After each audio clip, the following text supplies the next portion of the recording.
आरामात बसा, भाजी तयार. प्रत्येक गृहिणीचं स्वप्न साकार. माझं देखील हेच स्वप्न होतं.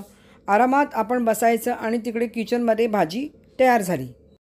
त्यासाठी अथक प्रयत्नांनी मी एक मेथड शोधून काढली. ह्या व्हिडिओत मटकीची भाजी त्याच पद्धतीने केली आहे, तर व्हिडिओ शेवटपर्यंत पहा. चला तर सुरू करूया. त्यासाठी काचेचे एक पसरट बाऊल घ्या व मीडियम चमचा घ्या. या चमच्याने 3 चमचे भरून तेल बाऊलमध्ये घाला. आता अर्धा चमचा जिरे घाला, अर्धा चमचा मोहरी घाला, त्यानंतर पाव चमचा हळद घाला, लाल गरम मसाला अर्धा चमचा घाला, पाव चमचा गोडा मसाला घाला. आता हे सर्व मसाले व्यवस्थित ढवळा. हे तेलात छानपैकी एकजीव झाले पाहिजेत. आता 1 चमचा ठेचलेली लसूण घाला, अर्धा चमचा कढीपत्त्याची पूड घाला,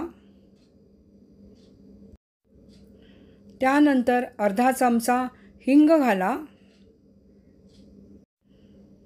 त्यानंतर सुकवलेला कढीपत्ता चुरून साधारण 1 टेबलस्पून घाला, त्यानंतर बारीक चिरलेली मिरची तुमच्या तिखटाच्या आवडीप्रमाणे घाला. आता व्यवस्थित ढवळा व हे बाऊल मायक्रोवेव्हमध्ये ठेवून मायक्रोवेव्हचा 1 मिनिटाचा टाईम लावा.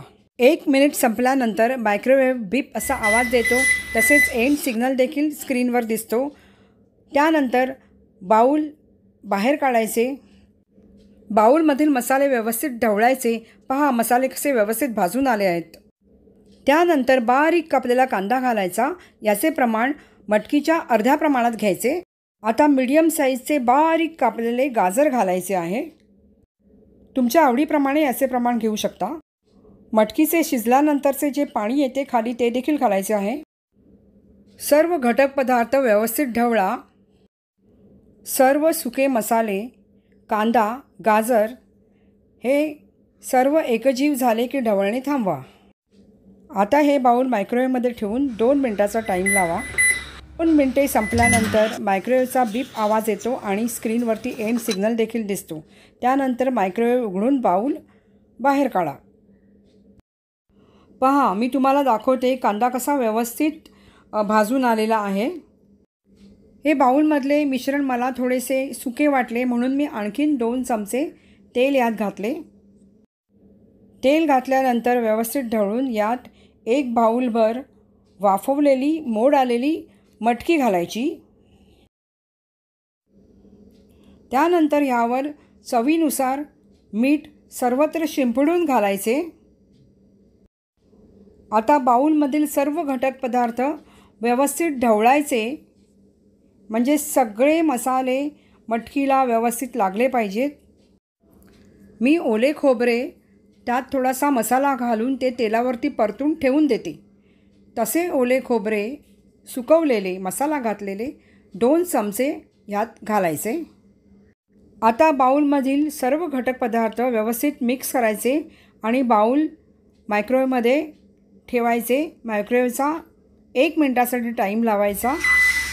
बीप आवाज आला आणि एंड सिग्नल दिसला की मायक्रोवेव्ह उघडून बाऊल बाहेर काढायचे.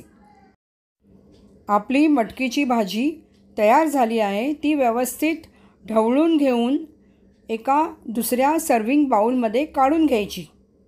पहा, अशी.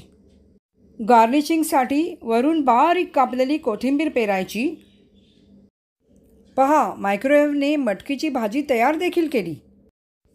ही पद्धत आवडली तर तुमच्या मित्रमैत्रिणी व नातेवाईकांमध्ये शेअर करा. सबस्क्राईब केलं नसेल तर करा. See you soon with a new recipe. Till then, bye.